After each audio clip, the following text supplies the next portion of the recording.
माया बांसी चली है और जैसी चली है तो कारागृह में आई है।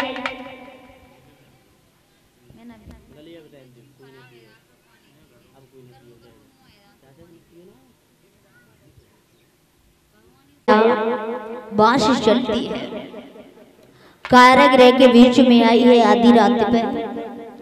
गर्भ को निकाला है, रोहिणी के गर्भ में रख दिया और देवकी के गर्भ को निकाल दिया। सुबह हुआ है, कंस को मालूम पड़ा कि देवकी का 7वां गर्भ नष्ट हो गया तो बहुत खुश हुआ। सारी नगरिया में हंगामा हो गया कि देवकी का 7वां गर्भ नष्ट हो गया। कंस बड़ा मगन होने लगा, बड़ा खुश होने लगा, लेकिन एक मन से सोचता है कि वाटवा श्री कृष्ण ही आने वाला है, मेरा काल आने वाला है। खुश भी होता है और दुखी भी होता है। सुखदेव जी महाराज समझाने लगे कि हे राजन परीक्षित, इधर जब सारे नगर में हल्ला हो गया कि 7वां गर्भ नष्ट हो गया है, धीरे धीरे कुछ समय व्यतीत हुआ और जब समय व्यतीत हुआ है तो इधर क्या देखा है, धीरे धीरे इधर रोहिणी गर्भवती हो गई। भगवान के तेज को वसुदेव जी ने लिया, वसुदेव के तेज को देवकी ने लिया, गर्भवती हो गई। जेल में प्रकाश ही प्रकाश फैलने लगा है। जब प्रकाश फैलने लगा है तो सोचने लगा कंस कि अब मेरा काल आने वाला है। गर्भ तो बहुत देखे पर ऐसा गर्भ मैंने कोई नहीं देखा जो आज मैंने अपनी बहन का देखा है। प्रकाश फैल रहा है, इसका मतलब क्या है, मेरा काल आने वाला है।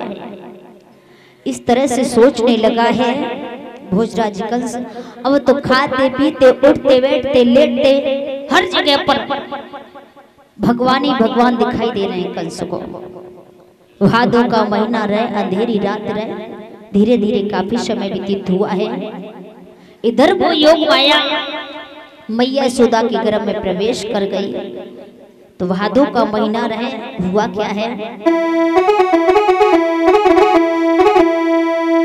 भादो मास पक्ष अधियारो आयो है, पक्ष अधियारो आयो है, समरथ कोयली सुहावन मन कुपायो है। अरे चौन सझुकी रही अधियारी, अरे चौन सझुकी रही अधियारी।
मधुबन है, खुश ही नर नारी प्रकट न आयो समय देव की त्रिभुवन सुधारी।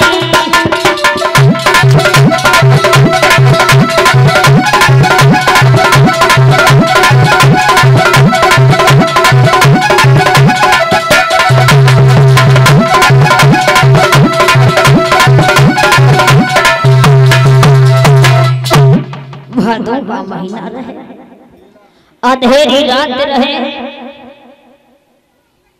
भैया, इधर धीरे धीरे समय व्यतीत हुआ है। रोहिणी ने एक पुत्र को जन्म दे दिया है।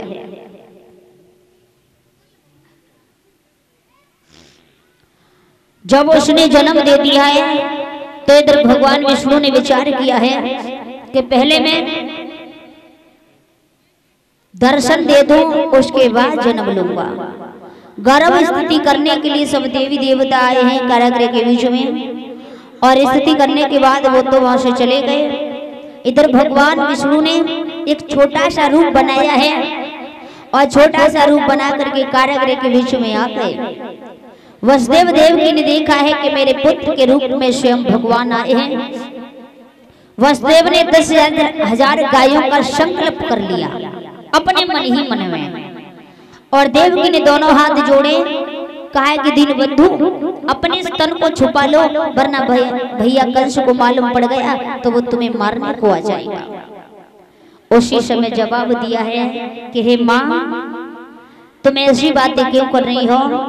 यदि तुम सी मात न होती, यदि दुखों की दाता न होती और वेदों की ज्ञाता न होती तो जन कल्याण न होता, तो जन कल्याण न होता।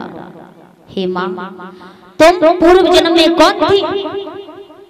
पूर्व जन्म में हो प्रश्नी तुम माता, प्रश्नी तुम माता। वही प्रजापति हो सुतपान वसुदेव जी ख्याता, वसुदेव जी ख्याता। दोनों बन गए थे तपधारी, मुझको तपे थे वन में भारी। सुत मुझसा चाहा न होता, तो मैं बामन कहाँ बन पाता, तो जन कल्याण न होता, तो जन कल्याण न होता। जैसे ही भगवान ने समझाया है, और समझाने के बाद उसी समय श्याम सुंदर भगवान विष्णु ने और मौन हो गए हैं। और मौन होने के बाद में भगवान विष्णु ने एक बालक का रूप बनाया है, और बालक का रूप बना करके देवकी मैया के गर्भ से कारागृह में जन्म ले लिया। बोलिए कन्हैया लाल की, बोलिए वृंदावन बिहारी लाल की। कारागृह के बीच में जन्म ले लियो है। मैया देवकी कहने लगी है, नाथ मेरे लला को गोकुल में पहुंचाए दो। वसुदेव जी कहने लगे, पागल तो न हो गई हो, हम कैसे पहुंचा सकते हैं? तुम्हें ये दिखाई नहीं देता है? हथकड़ी बेड़ियां लगी हैं, पहरेदार लगे हैं, फाटकों से ताले लगे हैं।